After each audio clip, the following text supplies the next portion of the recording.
Hey guys, GD Legend here. So, welcome to a new video. I don't have a script. I'm just reading this off the GD forums because I had an idea. And that's the law of geometry dash. Now, you're not going to see my face because I'm not doing that yet. Anyways, I got two here. I got one from the forums and the one from the fandom. I'm going to read both of them. Tell me what you like and what you believe. Ever wonder if there was an actual law behind every level in Geometry Dash? And if each level had a story? Well, look no further, where I've come up with a new theory of the storyline being GD. The levels all actually form a long story, which is told in non-linear form by RobTop. The first level is Cycles, where Cubeman, the main character, is dumped somewhere where time keeps restarting every time you die, like a cycle of events. The next level is Dry Out, where Cubeman is starting to notice weird things, such as gravity suddenly switching. Cubeman realizes this may not be the real world. The name is due to the fact he is very powerless, or his power has dried out.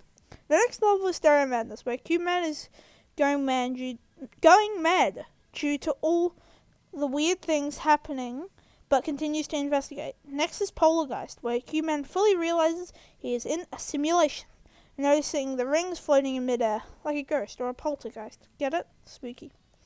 Next is Can't Let Go, the first escape attempt, to which in the section where it goes all black, showing that Cubeman is close to the edge. The attempt is futile, and Cubeman still can't escape or let go of the simulation's grip. Back on Track, Jumper, and Base After Base are next.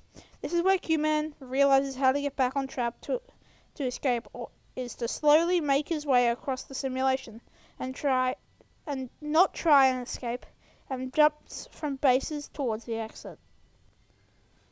Act 2 begins in X Step, where Cubeman has made enough progress and is now near the bridge between reality and simulations. Things look more realistic, and with clouds and stars beginning to appear. Cubeman successfully escapes and starts making his way through different futuristic cities in hope of finding home. He then reaches home, which is Geometrical Dominator. The area is colourful and jolly. The name indicates it is Cubeman's home due to geometrical. In Hexagon Force and Blast Processing, Cubeman slowly realizes he is still in the simulation, with the grass becoming mechanical and the rainbow slowly starting to disappear. In Clutterfunk, the simulation now known, Cubeman knows the truth and starts trying to change the simulation by turning him small and big constantly. The next level, Deadlocked, where Cubeman escapes properly this time, being freed from the lock and the destruction of the simulation. This is evident by the level's different themes, like the rainbow, castle, mechanical, and lava theme, all being present in the level. Act 3 starts in a space where Cubeman has escaped and is trying to get back to his true home. Theory of Everything is the beauties and wonders of space, while Theory of Everything 2 shows the darkness of space. It ends with Cubeman being sent down to another planet. That planet is Finger Dash. There is currently a war happening between humans and monsters, explaining all the monsters flying around and destroying everything. It starts on grassy land, but turns fiery by the end. Clubstep is the dark aftermath where monsters have won. The level is dark, scary, and has monsters everywhere. Next is Electrodynamics, where Cubeman is still on the planet after a huge time skip where beings have colonized it, turning into a futuristic place. Time Machine is the final level where Cubeman, goes in one and gets sent back to Cycles, and this happens again and again. This shows how Geometry Dash is like the tragic story of Cubeman, where you keep trying over and over, yet failing over and over. You may wonder what may be other levels. The Vault, the Challenge, and the Secret Menu storyline takes place in another planet, where the monster wants to destroy that planet, not the whole universe. Levels are just small simulations. The main character in that plotline is you. GD World is a traveller visiting different planets and investigating different simulations. Meltdown is the gradual evolution of time of a planet from pirates, Vikings, and robots. The main character is the cube on the icon. The main character in that plotline is you. So that's one theory of the law. I'm not 100% sure. I'm not bothered to fact check it because I'm filming this in the middle of my lunch between two different teams meetings for school. Anyways, I got one more on the fandom. Let's read it. Far across the universe, spirits of light and dark work together as one, creating a world of peace. A world filled with beauty, colours and all. Everything was in a perfect state.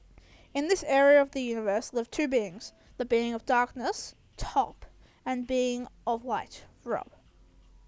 The darkness is Top and the Rob Top, and the light is Rob. That's very confusing, Jesus. Seeing the peace being made and his former dark spirits becoming part of it, he planned revenge against his dark spirits and destruction against the light spirits. Unable to destroy them, he pushed them far from their home into deep space to prevent them from returning. He set up walls, demons, and many obstacles, making it impossible for the spirits to return home. The spirits became weaker and weaker and slowly drifted across space. Rob, the light being of light, saw what Top had created, and he tried to stop him. He failed to bring down these walls of pain and destruction, and he couldn't bring Top down. In his rage, he threw a rock at the walls, but then he noticed something. The obstacles didn't destroy the rocks, which gave Rob an idea to bring the spirits home. By travelling between ours and the spirits world, he created special shells to encase the spirits in, and by carefully placing special portals within the obstacles, it became possible for the spirits to return home and come back to where they began, if they failed. He was missing one thing to control the shell, and so geometrydash was born, acting as a portal between worlds to guide the spirits' shells to the safety of their home. While Top was angry that the spirits were making it home, he was satisfied with the amount of times they were defeated and forced to start over. While Rob was angry with all the death-defying obstacles in the way, he was satisfied that the spirits could still make it home again. That was by a guy called Shuttervolt. I've never heard of him. So, I'm just going to read a couple comments from these. I'm going to read the one from the forums first. From Red Whaley 14. Oh no, not geometrydash fanfiction, please no. Well, it could have been sooner, and it isn't that bad. It could have been much worse. And then the guy who made the law thing said, don't worry, there isn't any hardcore goat milking chapters yet. Gosh. Let's keep going down. I don't get why people do things if they know that it is cringy, and if you don't realize it, then it is okay, but you acknowledge that you shouldn't have done this in the OP. Yeah, okay. That's pretty good. I like that. It was very useful. And then the other one? Okay. I 100% approve from this. Okay, then. So the shells are the cubes. That's cool, but the dry out cube is a bit cramped for me. So if my soul was encased in it. Great legend though. Cool. True. Oh, what? Good. Amazing. 6 years later, and this is still an awesome story. Wow, that's 6 years. Jesus Christ, it's from 2015. And I saved the best one for last. Why the fuck are you necro posting from over 4 years ago? Yes. Okay. It's a good video. I don't know what I'll put over it. I hope you liked it.